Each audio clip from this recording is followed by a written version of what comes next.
In this video, I will show you how you can connect your Bluetooth headphones or your earbuds with your iPhone 15, 15 Pro, Pro Max, or the Plus. Now before we start, just make sure that your Bluetooth headphones or your earbuds are fully charged. After you do that, now on your iPhone, just go to Settings, and under Settings, just tap on Bluetooth. And from here, just make sure that Bluetooth is turned on. Now after you turn on Bluetooth on your iPhone, now for the next step, just grab your Bluetooth headphones or your earbuds and turn them on. Now just enter your earbuds into pairing mode. As you can see, the earbuds I have over here enter into pairing mode as I remove them from the charging case.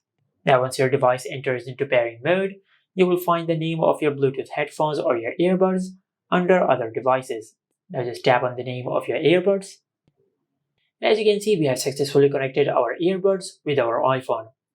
And this is it. Make sure to like, comment, and subscribe. Thank you for watching.